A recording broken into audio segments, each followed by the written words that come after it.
Bonsoir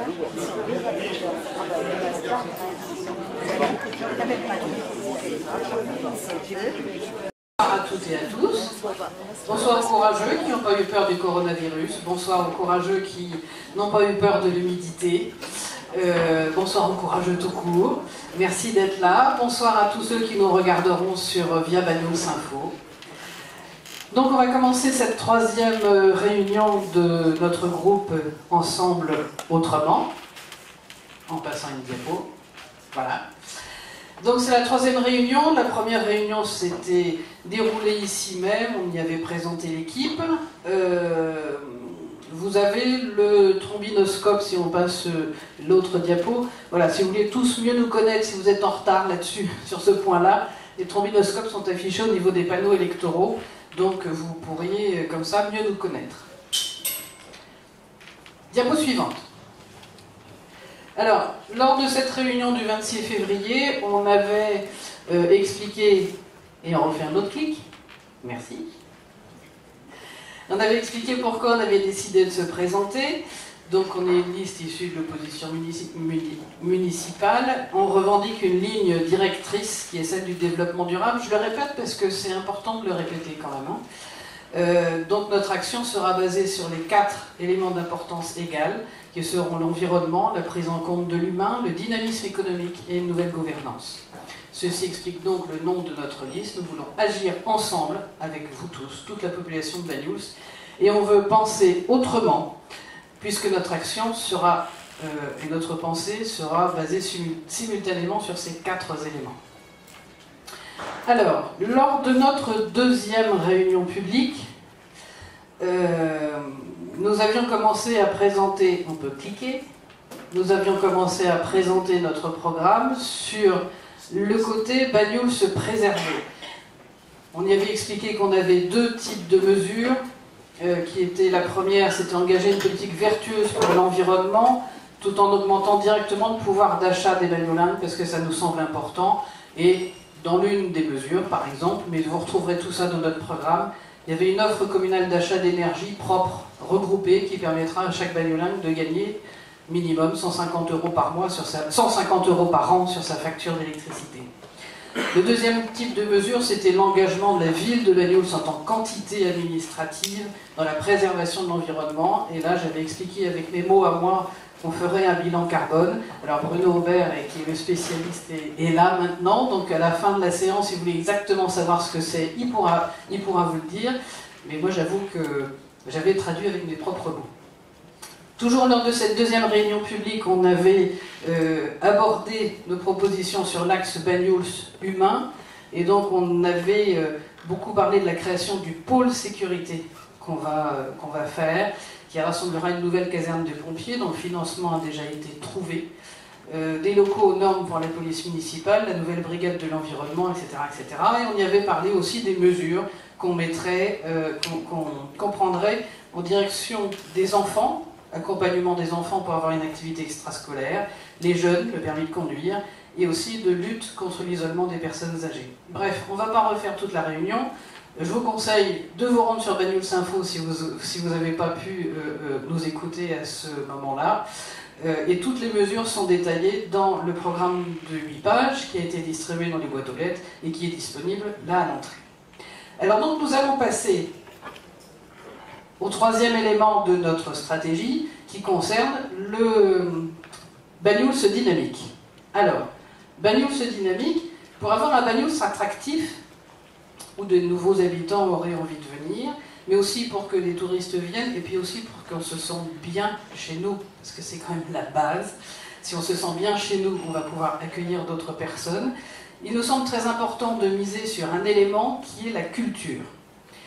Le tourisme est essentiel pour dynamiser l'ensemble des autres activités, donc il convient, selon nous, de continuer à allonger la saison touristique par des actions innovantes. Alors on va reprendre la démarche débutée lors de la réunion précédente et faire le constat de ce qui existe. D'abord, il convient de rendre hommage aux associations de Banyuls qui font vivre notre village.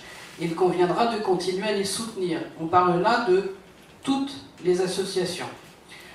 La fête des vendanges, dont M. Solé a retiré la moitié des subventions, il faut quand même le savoir. Ascensia Flamenca, 7 de plage, qui n'a jamais eu aucune subvention encore. J'avais oublié de mettre un clic, voilà, parfait. La fête catalane, tous les événements qui sont organisés toute l'année par le Foment de la Sardane, parce que le Foment de la Sardane organise toute l'année des événements, il faut le souligner et il faut le soutenir. Mais on peut aussi parler de l'expo Lego, la fête de l'huile d'olive, enfin bref, je ne cite pas tout, elles sont très nombreuses. J'ai moi-même été très présente dans le domaine associatif, je sais le travail que ça représente, et d'ores et déjà, je leur tire mon chapeau. Ça ne doit pas aussi empêcher d'accueillir d'autres associations qui ne sont pas bagnoulins, comme les Amis d'Alain Marinaro, qui continuent depuis 2002 à nous donner d'excellents moments musicaux tous les mois, Cinémaginaire bien sûr. Mais voilà, outre ces événements qui ont été créés par les associations, qu'est-ce qui s'est passé de neuf en 6 ans? Il y a essentiellement eu 2 événements, la fête de Banyuls qui a été remaniée, et la création de la légende du col de Banyuls. On remarque cependant que ces 2 événements se situent pendant la saison. Et donc ça ne permet pas un allongement de la saison.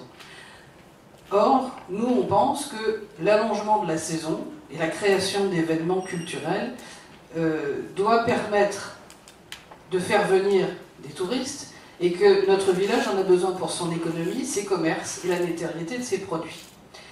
Voilà pourquoi on propose d'allonger la saison par la création de 2 événements. Et le premier, c'est une biennale de sculpture.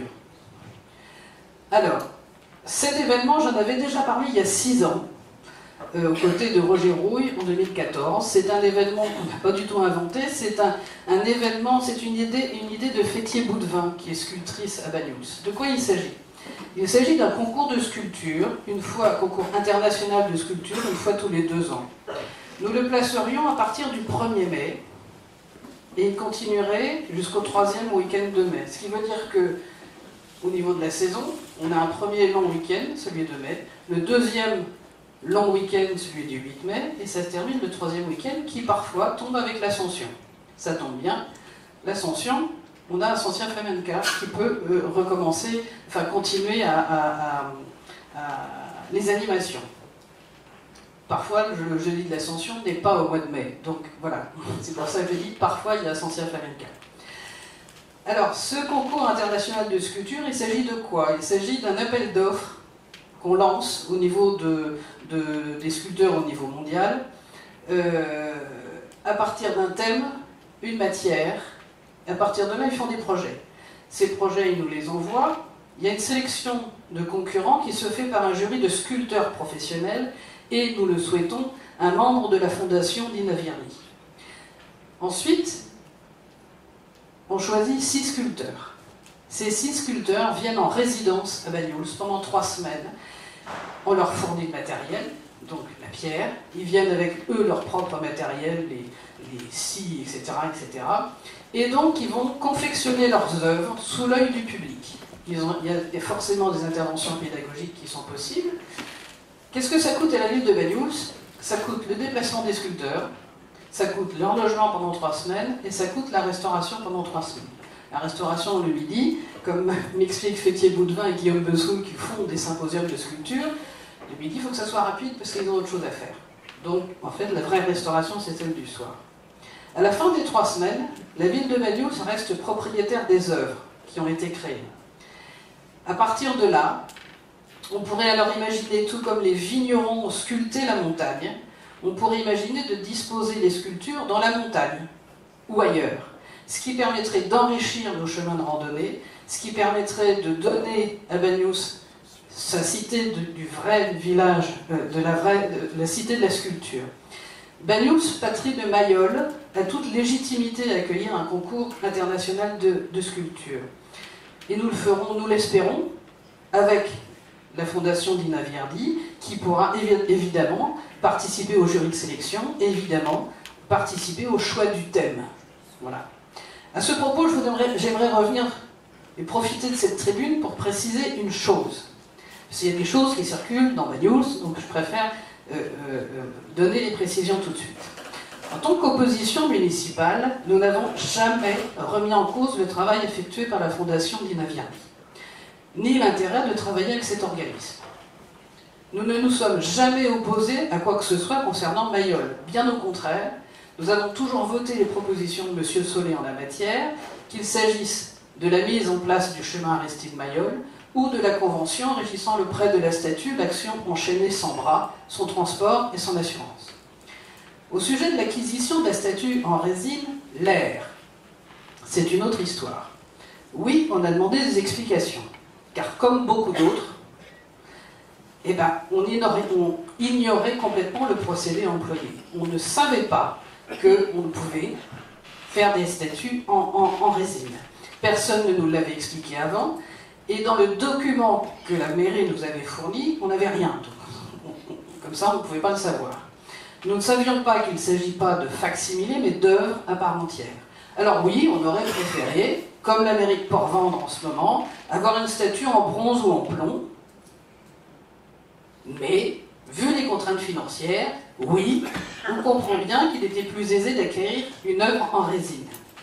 Reste que les choses circulent et qu'on dit qu'on n'a pas voté l'achat de cette statue-là et que donc on s'y est opposé. Alors j'aimerais juste expliquer que ceci a une raison. L'achat de l'air était inclus dans le budget de dépenses d'investissement, dans lequel figurait également la tranche numéro 2 de l'aménagement du front de mer, l'acquisition des pierres blanches de Bourgogne pour le même front de mer.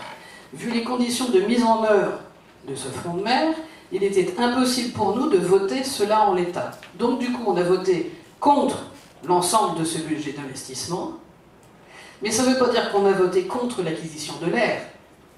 Le problème, c'est qu'on ne pouvait pas voter séparément. Ça ne nous a pas été permis.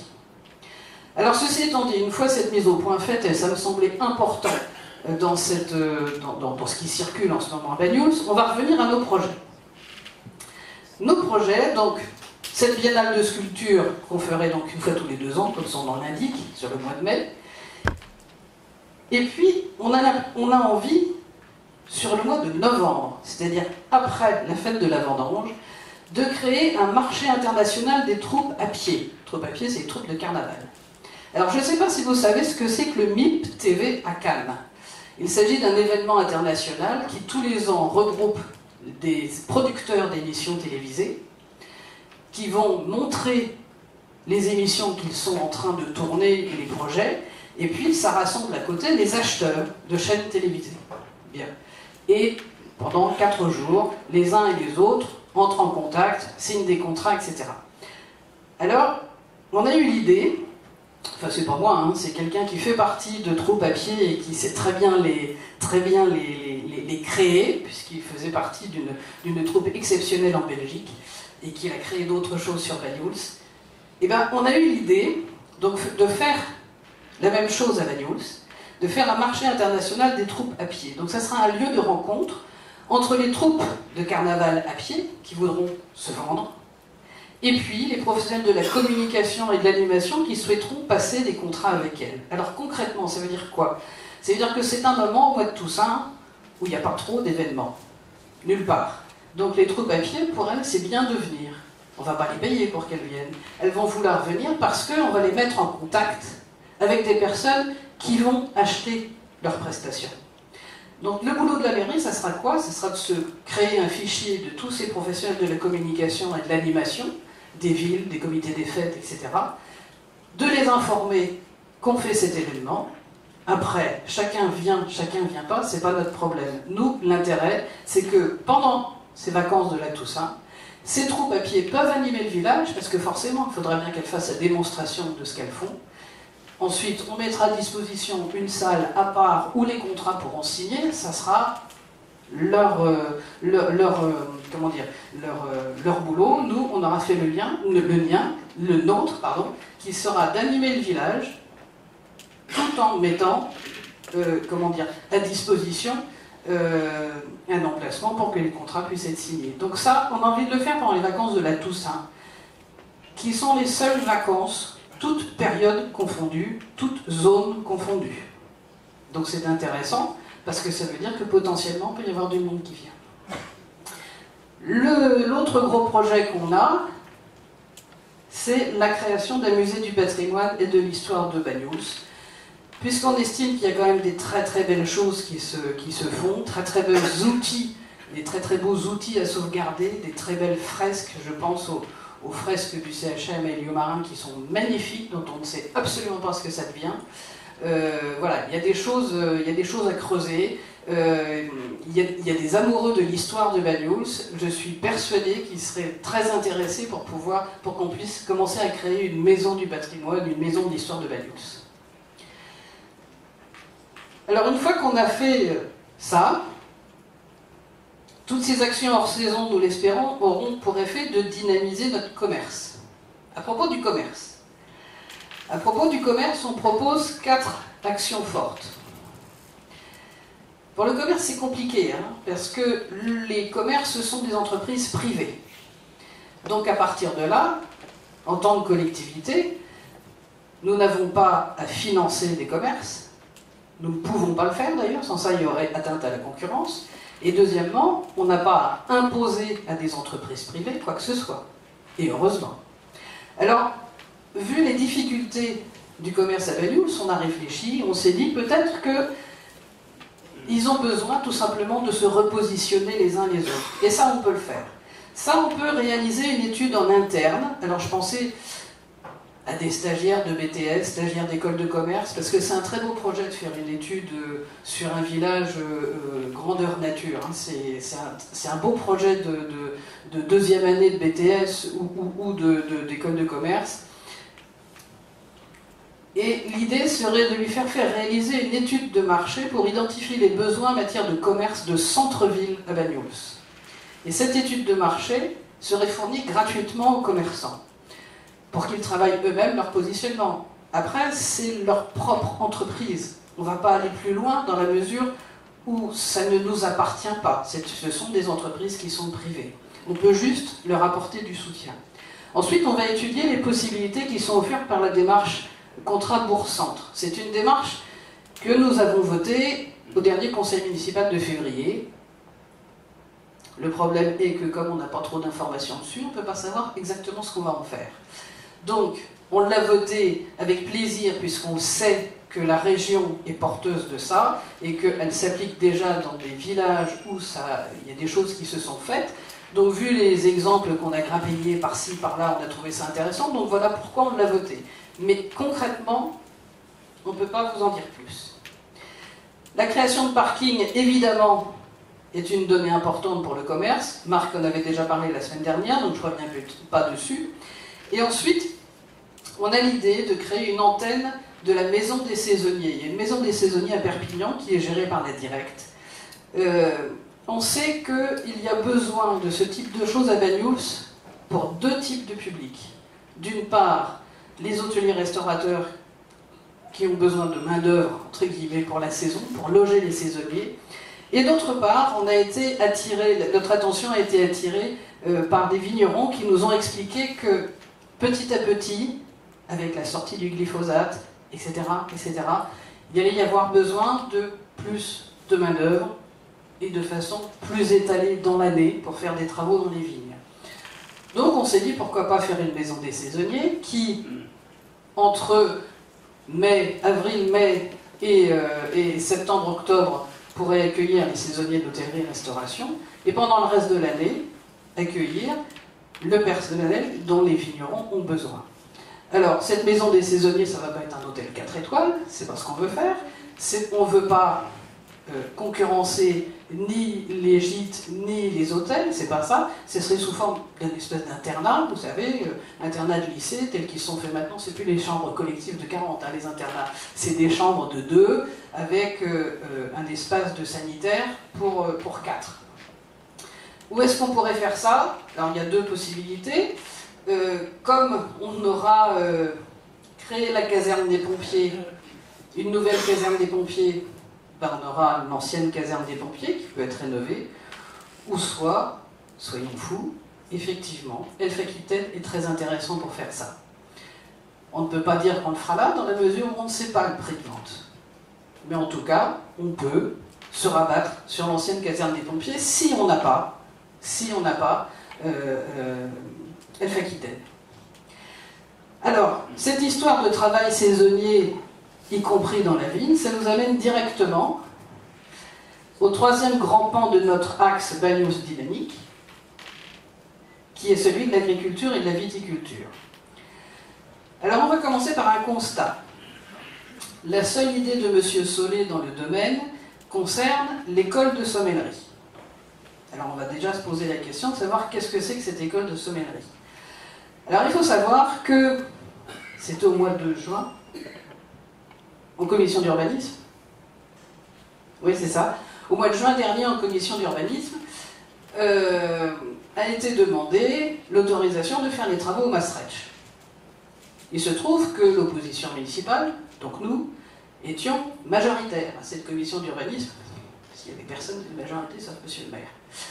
Donc, étant donné qu'on n'avait aucune information, on a dit, bah non, on va pas voter les travaux alors qu'on ne sait pas ce que c'est. Donc on a demandé à monsieur le maire de nous en dire plus. Et donc, nous nous sommes retrouvés au mois de septembre, avec en face de nous, en conseil municipal, les autorités de la communauté des communes pour nous expliquer ce que c'était que l'école de sommellerie. Donc il y avait M. Aliagas, président de la communauté des communes, il y avait Henri Estel, le directeur général des services, et Roger Carrère, qui était le directeur technique de la communauté des communes. Là, on va regarder une toute petite vidéo qui fait 25. Alors, on vous dit que c'est une école de sommellerie. Ok ? Donc, que dedans, il y aura de la formation. Donc, écoutez les propos de M. Aliagas. Contacter tous les actes de formation, de façon à leur dire, nous, on va pas embaucher des formateurs. On va mettre à disposition des locaux pour que les centres de formation se déroulent chez eux. Voilà. On va mettre à disposition des locaux pour que des centres de formation viennent faire des formations. Ça, c'est la réalité de l'école de sommellerie.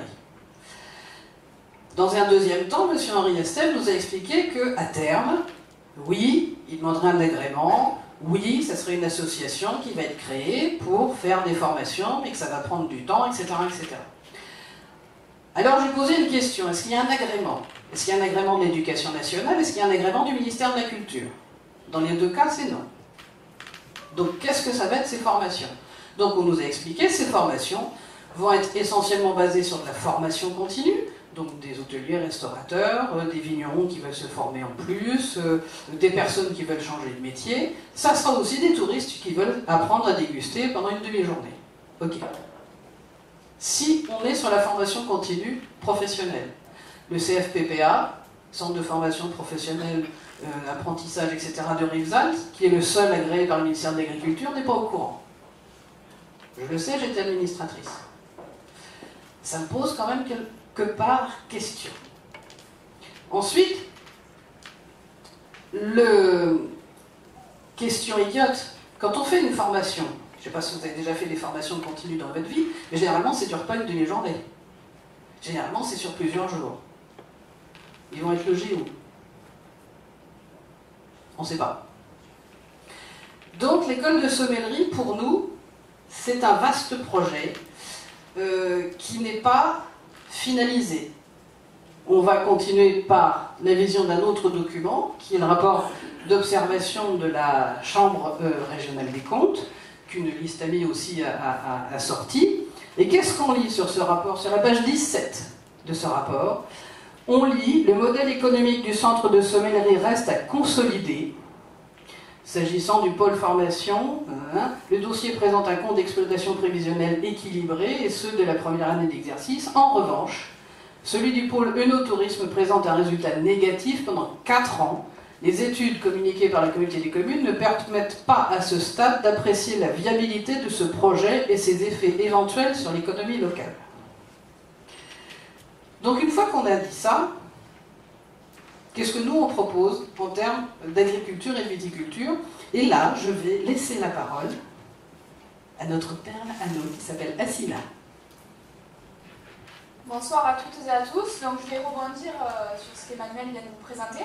En effet, l'école de sommellerie, c'est un très très gros projet. Hein. Je pense que si à terme on arrive à le développer, c'est vraiment quelque chose de bénéfique pour la commune et pour l'ensemble du territoire. Ceci dit, je pense qu'il faut aussi regarder l'agriculture dans son ensemble. et la viticulture aujourd'hui. Comme vous le savez, je me suis déjà présentée. J'ai animé 2 GI2E sur le cru Bagnous-Collioure en 2018-2019. Groupement d'intérêt économique et environnemental. Voilà, donc groupement d'intérêt économique et environnemental sur le cru Bagnous-Collioure. Le premier maintient la transmission du vignoble de montagne de la Côte Vermeille et le second agropastoralisme Vermeil. Donc en fait ce sont 2 GI2E qui sont très variés mais qui se rejoignent aussi puisque leur objectif est quand même lié. Mon objectif en fait était d'accompagner les viticulteurs et les agriculteurs du territoire dans des démarches agro-environnementales. Donc diminution des intrants par des méthodes alternatives au désherbage chimique classique. Je vais faire une pause. Respire.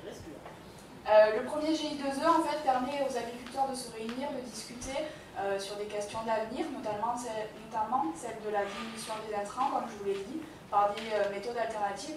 Donc comme vous pouvez le voir aujourd'hui, il y a bien sûr les produits dits chimiques, mais il y a aussi toutes les méthodes alternatives, débroussaillage, passage de petits outils. Il faut savoir quand même qu'on est dans un vignoble où c'est pas comme en plaine où on peut passer de gros tracteurs.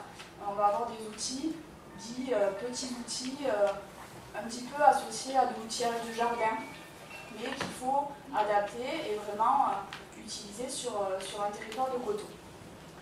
Donc cru atypique avec vraiment un travail exclusivement manuel. La mécanisation reste très difficile à d'autres vignobles de plaine. À ce sujet d'ailleurs, je pense qu'il est très important pour la commune d'encourager les viticulteurs et les agriculteurs qui œuvrent pour le paysage et la sécurité de tous les habitants du territoire, mais aussi des touristes qui viennent chaque année en vacances. Pourquoi les encourager? Pourquoi je parle de sécurité? Tout simplement parce que, comme vous le savez très bien, la vigne est un véritable coup de feu et il me paraît indispensable de les maintenir en l'état et aussi de les encourager, la jeunesse, dans un type de projet professionnel comme celui-ci, afin de pérenniser vraiment de la sécurité. En tant qu'animatrice des GI2E, j'ai aussi eu l'opportunité de discuter avec de nombreux agriculteurs et les discours sont tous les mêmes, ils se relient pour la plupart. Le travail est très pénible et on relève un manque d'aide et de reconnaissance. Je pense qu'à ce titre, il serait intéressant de développer une campagne de communication pour contrer le dénigrement actuel des vignerons et des agriculteurs.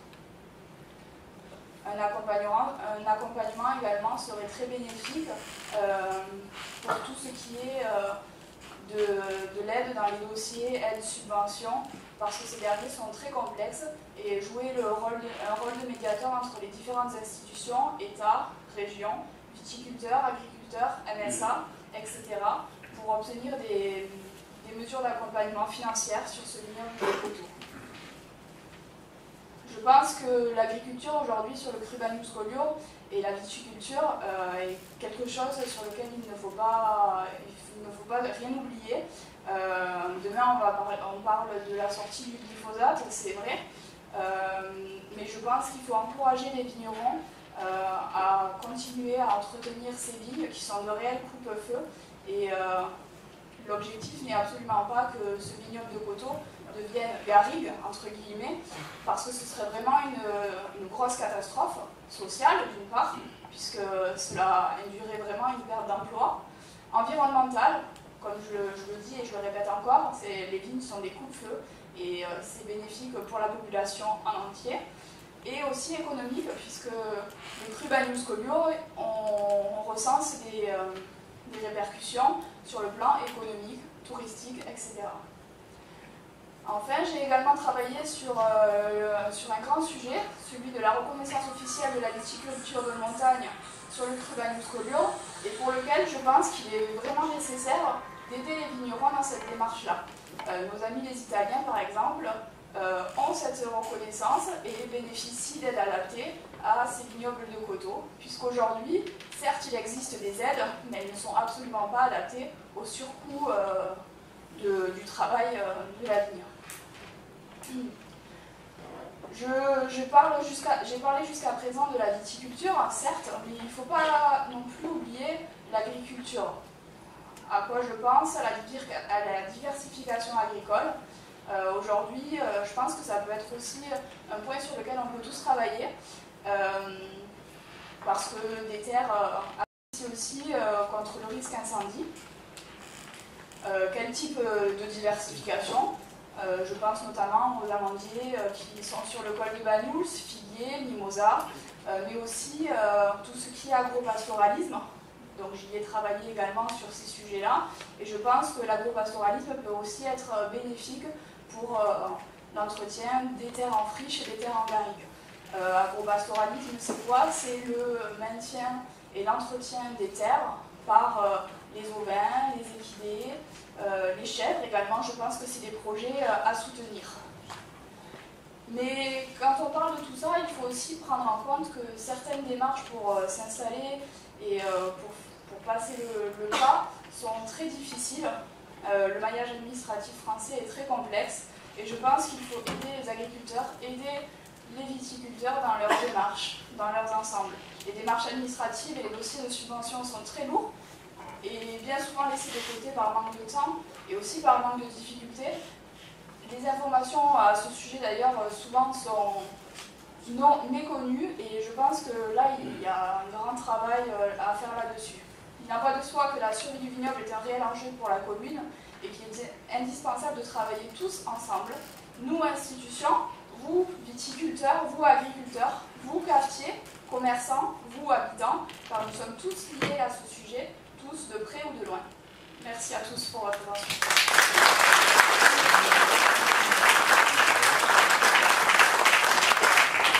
Je vous l'avais dit qu'elle était chouette.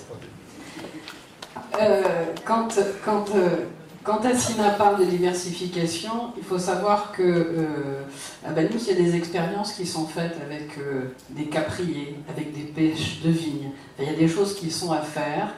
La campagne de communication dont elle parle, ça nous est venu comme idée parce qu'on a rencontré des vignerons. Il y en avait un qui était en train de disposer des abris de chauves-souris dans ses vignes, pour pouvoir justement lutter contre un certain nombre d'insectes. Et puis il y a des touristes qui sont venus et qui ont commencé à le traiter de n'importe quoi parce que voilà, c'est un agriculteur, donc forcément il utilise des produits chimiques et machin, etc. Il a eu un peu les boules, donc il nous a expliqué tout ça. Et c'est vrai qu'il y a une vraie campagne d'agribashing qui est en train de se faire. Et je pense que là, il faut, en tant qu'institution, là on peut réagir. Concernant les vignes, encore une fois, ce sont des domaines privés, donc on ne va pas pouvoir aller récupérer les vignes, mais on va pouvoir soutenir la viticulture, on va pouvoir soutenir les agriculteurs, et je pense qu'il faut le faire de manière intelligente, c'est-à-dire avec eux. Le GICB est en très mauvaise situation, même si la direction actuelle et la présidence actuelle se démènent comme des fous. Je pense que voilà, il faut faire quelque chose, parce que si le GSCB tombe, ben c'est toute la Côte-Vermeille qui tombe, c'est pas plus compliqué que ça. Donc on va essayer à notre manière de pouvoir soutenir tout ça. Alors une fois qu'on a parlé d'agriculture, ah oui, la reconnaissance officielle en viticulture de montagne, ça c'est aussi quelque chose qui est important. La viticulture à Banyuls n'est pas reconnue en viticulture de montagne, mais la culture de l'huile d'olive, oui. Alors il va falloir qu'on m'explique pourquoi ça se fait pour les oliviers et pas pour la vigne. Donc il y a peut-être quelque chose à faire là, en termes de lobbying, encore en termes de communication, de manière à pouvoir aider nos viticulteurs à passer sous la bannière viticulture de montagne, ce qui leur permettrait des aides qu'ils n'ont pas actuellement. Alors la viticulture, c'est vrai que, et comme les oliveraies d'ailleurs, on bénéficie de... Il y a ce qu'on appelle les ICHN, donc handicap naturel, et MAEC, mesures agro-environnementales. On est éligible, ceci dit, et je pense que pour les oliviers, la problématique est également la même. Les aides ne sont pas adaptées au surcoût de production. C'est-à-dire que alors c'est dû au classement finalement, parce que je ne sais pas comment l'expliquer. Les MAEC et les ICHN, voilà, on y est éligible, mais pas assez pour pour valoriser. Le niveau d'aide n'est pas suffisant par rapport à ce dont il a besoin. Donc il y a un vrai boulot de lobbying et de communication à faire de manière à pouvoir faire avancer les choses. Et là, c'est le rôle d'une institution, avec évidemment le syndicat du cru et toutes les instances viticoles, évidemment, on ne va pas faire ça tout seul, comme voilà, mais en s'y mettant ensemble, en travaillant au sein de la communauté des communes. Assina est candidate à la communauté des communes, puisqu'on considère, nous, que l'agriculture et la viticulture sont un domaine essentiel, et donc voilà pourquoi on a décidé de la présenter à la communauté des communes aussi. Alors, on continue sur Banyuls Dynamique. Et il reste un grand pan de notre projet Banyuls Dynamique qui est celui de la santé. Alors, en termes de constat, là c'est facile à faire. Hormis le sauvetage, entre guillemets, du centre héliomarin, Monsieur Solé n'a rien entrepris en termes de santé. N'oublions pas cependant que ce sauvetage a été très largement initié dès 2012.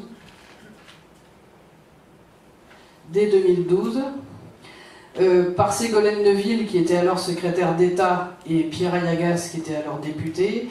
Ils nous ont écrit chacun des lettres qu'on pourra communiquer par la suite pour expliquer exactement quelle avait été leur action. En 2012, M. Solé n'était pas maire de la commune. En 2012, il s'est déjà fait beaucoup de choses pour le sauvetage du centre héliomarin. Donc on va remettre les choses à leur place. Oui, M. Solé a continué le dossier, et c'est bien. C'est juste un peu normal, mais c'est bien. Et évidemment qu'il fallait le faire. Voilà. Maintenant, je vais laisser la parole à Kezdek plus précisément les propositions qu'on a en termes de santé. C'est moi qui vais prendre la place des clics.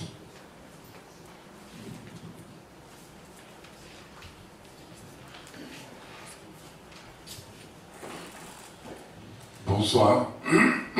J'ai constaté qu'aucune liste parle de la santé dans son programme pour les élections municipales. À part parler des maisons de retraite et les employés dites sauvés. Marc Matti m'a demandé d'être sur la liste Ensemble Autrement pour des raisons que je suis infirmier libéral, presque à la retraite, mais intéressé et investi depuis longtemps dans la politique de la santé publique, et ça, au-delà de ma propre profession. Au jour d'aujourd'hui, je m'étonne toujours quand je vois dans les journaux des photos de grands panneaux à l'entrée d'un village où on demande un médecin généraliste, et je peux vous dire que ça existe partout dans le pays. Comme si on n'aurait pas pu prévoir le départ de médecins généralistes, eux aussi, femmes et hommes comme vous et moi, qui ont droit à la retraite. Sur notre territoire, et je parle pour nos 4 villages, Collioure, Port-Vendre, Banyuls-sur-Mer et Cerbère, on voit les villages qui ont perdu de médecins généralistes les dernières années. Et que nous, à Banyuls, nous sommes, au moins pour le moment, encore bien servis. Mais si on parle d'ici 5, 10 ans, où serons-nous?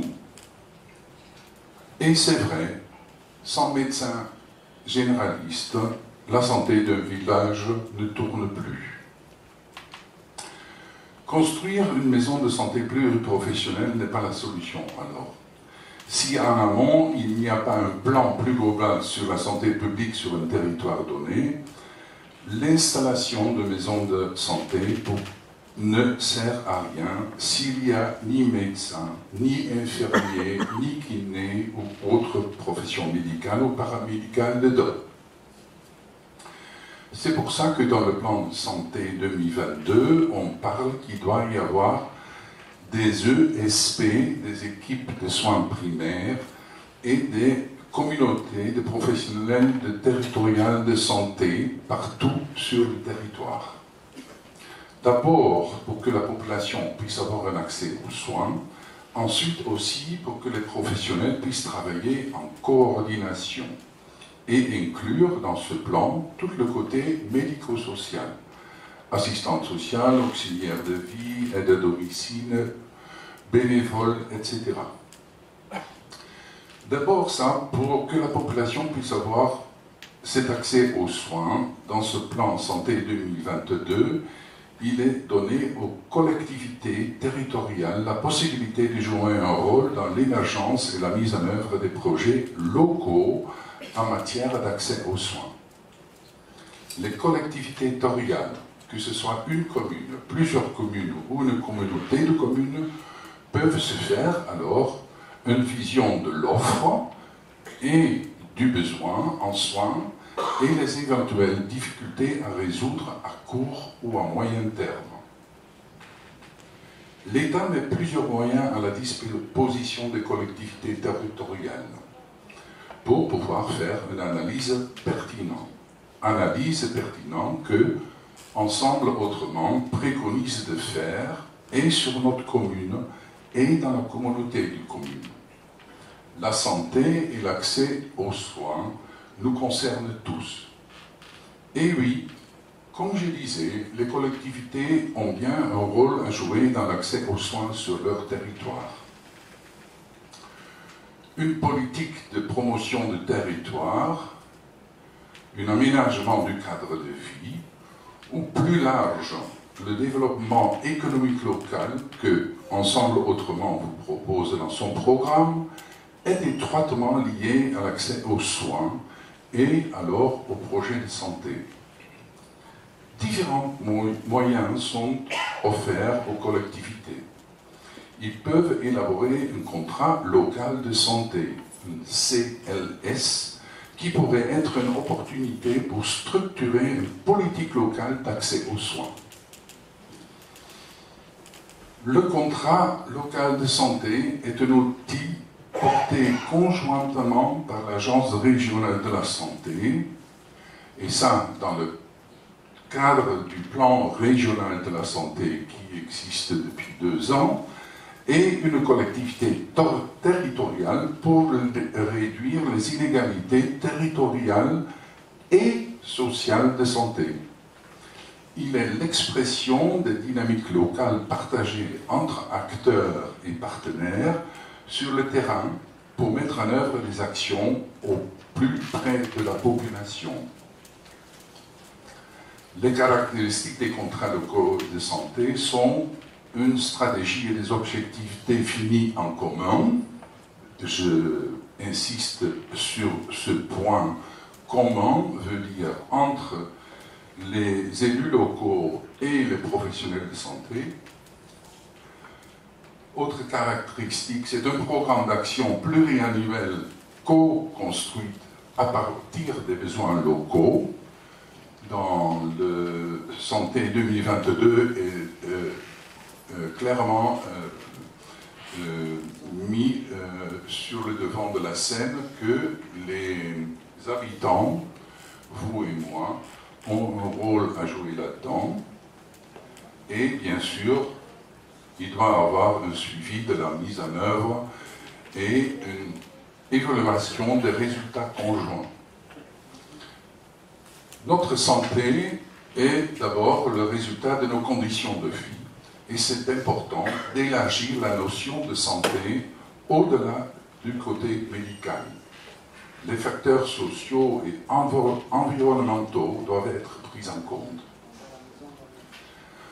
À côté du contrat local de santé, il y a aussi la possibilité d'un contrat de ruralité qui coordonne les moyens financiers pour des actions et projets pour l'accessibilité aux soins, car mentionné comme numéro 1 des 6 volets d'un contrat de ruralité. Le contrat de ruralité coordonne les moyens financiers et prévoit l'ensemble des actions et des projets à conduire en matière d'accessibilité aux services et aux soins. Le développement de l'attractivité, la redynamisation des bourgs-centres, on en a parlé tout à l'heure, de mobilité, de transition écologique ou encore de la cohésion sociale. Les financements pour tous ces contrats viennent de l'État. Quel levier pour l'amélioration de l'accès aux soins. Je vous donne quelques exemples. À Bagnols-sur-Mer, il y a 3 médecins qui sont maîtres de stage pour des futurs médecins. Peut-être que dans votre vie, vous avez vu des médecins internes qui sont en stage chez un de ces 3 médecins. Un l'est depuis presque toujours, et 2 autres depuis peu, 1 ou 2 ans. Beaucoup d'étudiants en médecine sont passés alors par Bagnols-sur-Mer, et une de ces étudiantes a même choisi d'y s'y installer. Des cabinets de soins infirmiers qui accueillent les futurs infirmiers en stage. Pareil. Le but est de montrer aux futurs professionnels que vivre en milieu rural ne veut pas forcément dire d'être dans un désert. Moi, au moins, je ne l'ai jamais senti comme ça. Et espérer qu'il y aura des vocations chez les professionnels pour venir s'installer un jour sur notre territoire plus tard. Une des problématiques rencontrées est le logement. Des médecins internes viennent en principe pour 6 mois, des infirmières pour 6 semaines. Dès le moment qu'on veut être attractif et que les maîtres de stage qui existent peuvent recevoir, il y a besoin du logement. Une réflexion peut être menée si oui ou non la commune ou la communauté de communes pourront subventionner le logement pour les étudiants en médecine et en soins infirmiers durant leur stage. Une annexe de la maison de saisonniers, on en a parlé tout à l'heure, pourra peut-être remédier à cette problématique. Sur la question si on doit avoir maison de santé, j'ai répondu pendant la première réunion. Oui, j'aimerais que Bagnols-sur-Mer ait une maison de santé pluriprofessionnelle. Aujourd'hui, pas forcément un bâtiment unique. Les professionnels peuvent, avec des moyens modernes, travailler en coordination sans avoir forcément besoin d'un bureau ou un cabinet de soins l'un à côté de l'autre. Une chose est claire, les futurs élus ne pourront jamais faire à la place des professionnels de santé. Les élus peuvent être que facilitateurs et soutenir des démarches en invitant et en incitant à des réunions de professionnels de santé pour arriver à la mobilisation de tous celles et ceux qui nous soignent, et ça pour qu'on puisse arriver à un accès aux soins pour tous sur le territoire de Bagnols-sur-Mer et sur la communauté des communes. Et ça pour un avenir serein. Nous ne pouvons pas échapper dans l'avenir à de nouvelles formes d'exercice médical. Ça ne vous a pas échappé. Les médecins généralistes, vu leur nombre qui diminue sur le territoire national, ce n'est pas que sur la Côte-Vermeille, eux ne pourront plus faire tout ce qu'ils faisaient encore 10 ou 20 ans passés. La coopération et coordination entre pharmacie, laboratoire médical, infirmières, kinésithérapeutes, sages-femmes, orthophonistes, etc., prendra dans l'avenir une autre dimension. Il existe déjà sur le territoire national des équipes de soins primaires. Mais là, c'est bien seule volonté des professionnels de travailler ensemble autrement. La collectivité territoriale ne peut que stimuler et soutenir et aider. Si à l'hôpital, c'est quoi une équipe de soins primaires, vous allez me dire, mais je vous donne comme exemple, à l'hôpital, si vous avez un problème et que vous sonnez, c'est l'infirmier, infirmière qui arrive en premier, qui réagit selon ses compétences, et le médecin arrive que après. On peut s'imaginer qu'en ville, ce sera pareil dans l'avenir. Sur le territoire national, des expériences ont été menées et des articles spécifiques sur le transfert de compétences sont sortis. Les kinésithérapeutes, par exemple, ont le droit de préconiser vos soins à votre médecin ou adapter ces soins s'ils considèrent que pour votre pathologie, c'est mieux.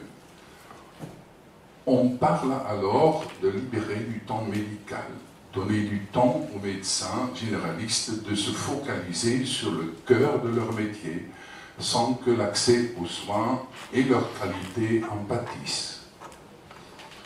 J'arrive alors à la CPTS, Communauté territoriale de santé, de laquelle je vous ai parlé l'autre réunion. Signaler que là aussi, ce sera la seule volonté des professionnels.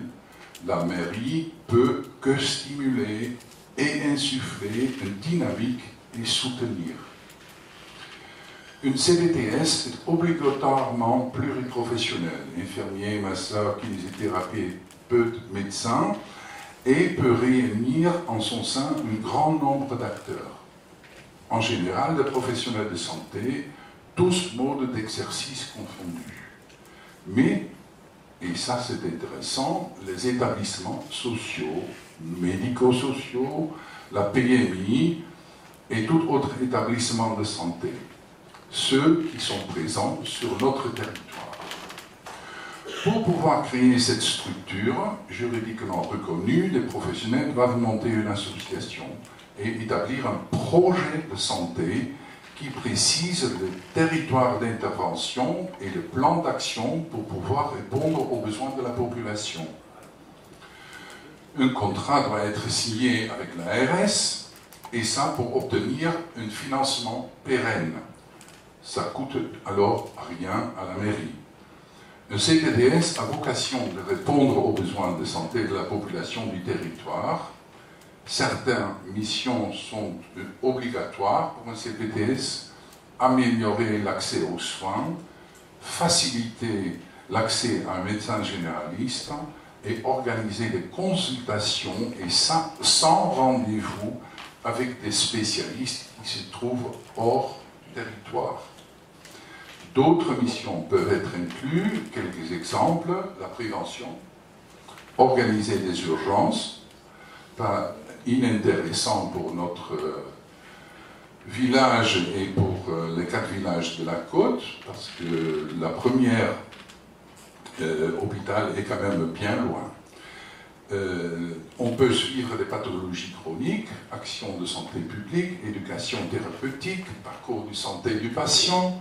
Le plaisir de pouvoir travailler ensemble comme professionnel peut être aussi une raison de CPTS, mais un peu plus loin. Le territoire de CPTS est défini par les professionnels de santé eux-mêmes dans le projet de santé. Ça doit correspondre à un territoire vécu. Je peux vous dire que, comme partout dans la santé, le risque arrive que le secteur privé, ce qui veut dire des grands investisseurs, viennent sur la commune, sur le territoire, et fondent leur propre CPTS. Personnellement, il me semble nécessaire d'avoir un CPTS sur la côte, sur nos 4 communes. L'éloignement de l'hôpital public et des cliniques privées demande une réflexion comment assurer les urgences et l'accès aux soins en général sur notre territoire. Vu que je suis encore dans le cercle des professionnels, j'aimerais stimuler l'émergence d'un CPTS, même si je suis conscient que ça dépendra des professionnels par qui nous sommes soignés. Bref, pour la politique de santé, c'est un ensemble autrement entre professionnels et élus que nous proposons. Le rôle de la commune et de la communauté des communes est alors de disposer d'une vision précise sur les besoins et difficultés pour l'accès aux soins au jour d'aujourd'hui et dans l'avenir, et trouver des ressources dans le territoire disponibles aujourd'hui et dans le futur. Ils peuvent initier les actions, stimuler et soutenir les professionnels, et ça dans une transversalité entre contrat local de santé ou ruralité, en pensant à des équipes de soins primaires inclus dans cette CPTS. Être alors dans les 4 axes que Ensemble Autrement vous propose, Banyuls préservée, Banyuls humaine, Banyuls dynamique et Banyuls citoyenne. Tout simplement, Banyuls-sur-Mer, ensemble, autrement. Je vous remercie.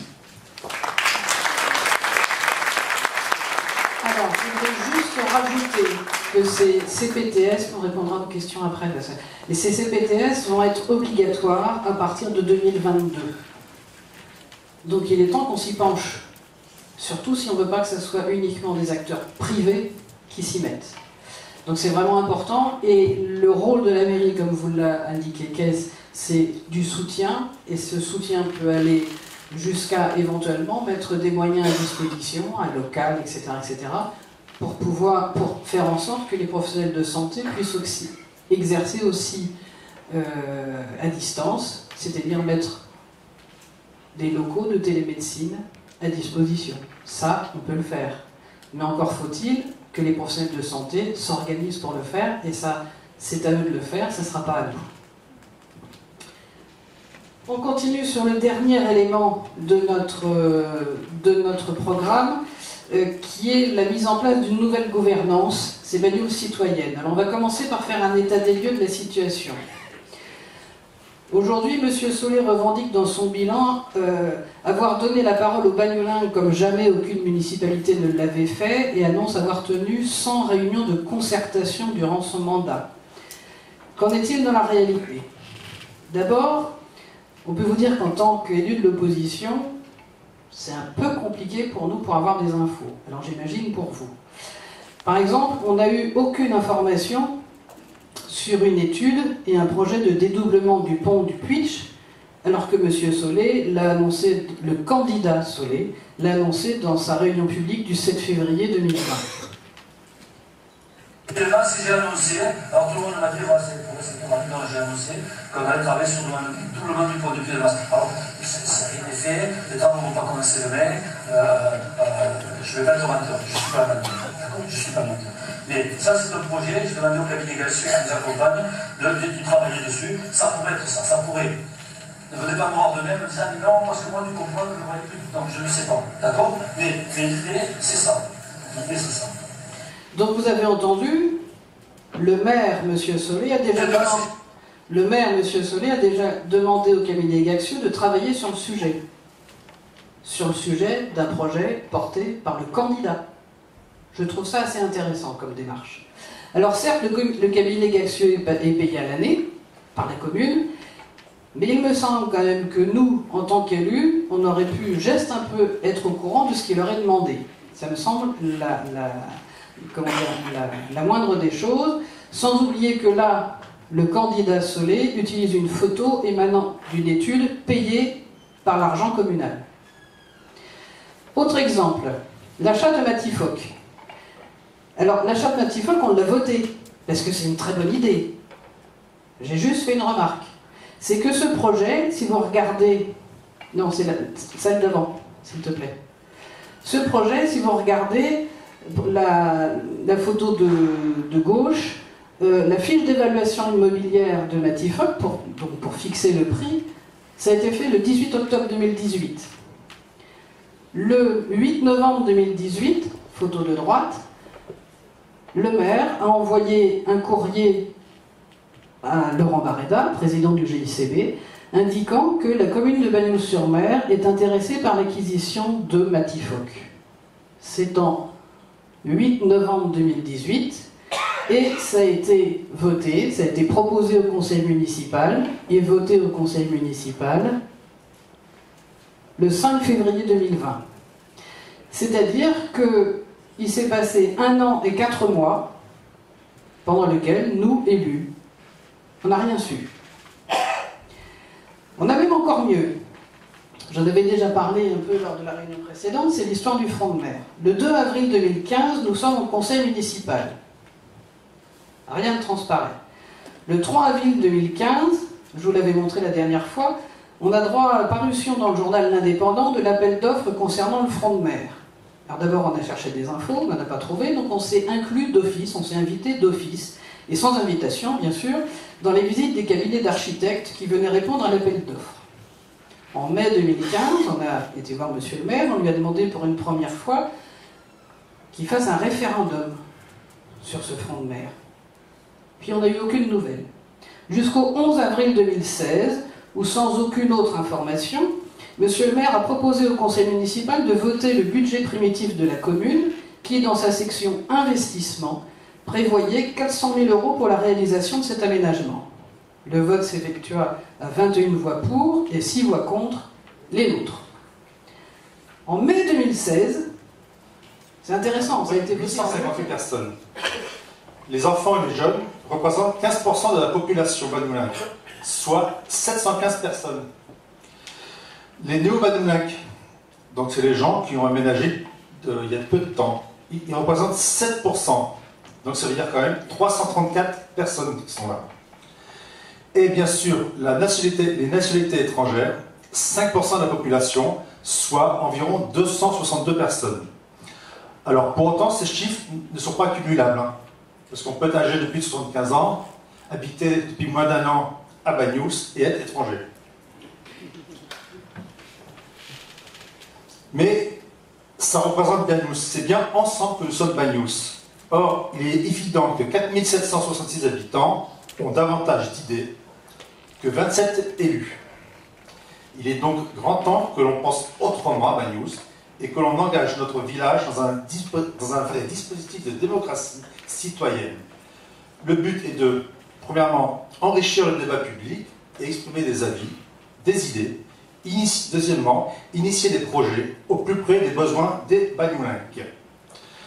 Voici donc quelles sont nos propositions. Encore une fois, nous avons choisi de faire des propositions concrètes. Donc, alors, nous ne ferons pas comme dans la vidéo, hein, le conseil des fous, le conseil. La mise en place de conseils participatifs générationnels. Donc, alors ça revient par contre le truc. Un conseil des sages, personnes âgées depuis 75 ans. Un conseil des ados, 11-14 ans. Un conseil des jeunes, 15-20 ans. Et un conseil des enfants, 9-10 ans. Leurs membres seront élus parmi les volontaires inscrits. On dit bien les volontaires inscrits. La durée de mandat sera de 2 ans ou 18 mois, selon les cas, et à étudier. Alors, moi je voudrais rajouter qu'on s'engage sur ces conseils participatifs, que les élus, toutes tendances confondues, puissent participer à ces conseils participatifs, parce qu'il y a juste une précision. Il y a eu, selon M. Solé, 17 conseils municipaux des enfants à Banyuls depuis qu'il est élu. Ben, nous, on a assisté à aucun, parce qu'on ne savait pas quand est-ce que ça se passait, on n'était pas invités. Donc, si vous voulez, rien que ça me gêne, puisque la notion, comment on peut montrer à des enfants qu'il y a une pluralité des opinions, une pluralité des avis, alors que déjà, on ne le montre pas dans la réalité. Nous allons aussi donc participer à la création de commissions extra-municipales régulières dans tous les domaines d'activité de la commune, présidées par les adjoints. Elles feront l'objet de comptes rendus publiés sur le site de la mairie. Alors là aussi, on prend un engagement public, c'est que ces commissions, elles auront bien lieu. Parce qu'en 6 ans, par exemple, moi j'étais inscrite à la commission économie-tourisme, elle ne s'est jamais réunie. La commission de l'agriculture, elle a dû se réunir 2 fois, et la commission des affaires scolaires, c'est pareil.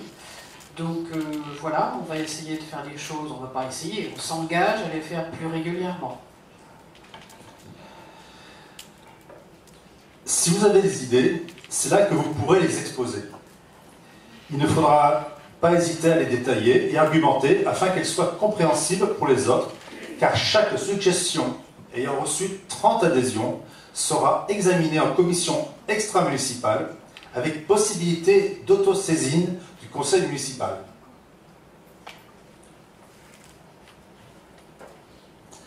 Alors, la création du dispositif Banyuls c'est vous. Alors, il existe à Mulhouse le même, alors, toujours pareil, on n'invente rien, il existe à Mulhouse le même dispositif. Autrement dit, vous avez des boîtes à idées, vous pouvez de façon anonyme ou vous reconnaître, déposer une idée concernant la commune. Par exemple, navette pour l'aéroport. Alors attention, on ne dit pas qu'on va faire un aéroport.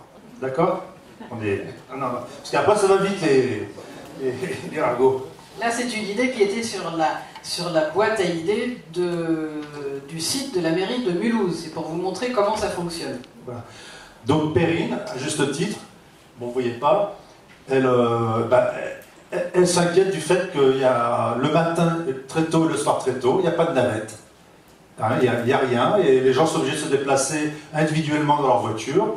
Donc, alors, là, on parle encore comment on appelle ça, de la covoiturage. Covoiturage qui peut se mettre en route, tout ça. Là, la mairie, suivant le nombre de votes, alors déjà, il y a des personnes qui vont voter oui ou non, donner leur avis, et la mairie, en fonction de ça, va intervenir. Alors à Mulhouse, il faut 300 votes pour que le dossier soit examiné en commission municipale. Si on ramène en nombre d'habitants, à Mulhouse, ça fera 30 votes. Voilà. Donc nous allons aussi pérenniser l'action des référents actuels des comités de quartier via la mise en place de conseils participatifs dites-le, participatifs, voilà, de quartier pour l'amélioration du cadre de vie et la co-construction de projets ou d'équipements. Ces conseils participatifs seront constitués des habitants et acteurs locaux, les entreprises, les commerces du quartier qui souhaiteront y être inscrits et seront dotés d'une présidente et d'un vice-président élus par leur pairs. Alors là, c'est pareil, on s'engage à ce que ces conseils participatifs de quartier soient ouverts à tous les élus, toutes tendances confondues, puisque dans son bilan, M. Solé parle qu'il y a eu 27 réunions de comités de quartier. Là, je ne peux pas vous le dire, parce que nous, on n'y était pas invités et on n'y allait pas. On ne savait même pas, on a su le nom des personnes qui étaient dans les comités de quartier par le bulletin municipal.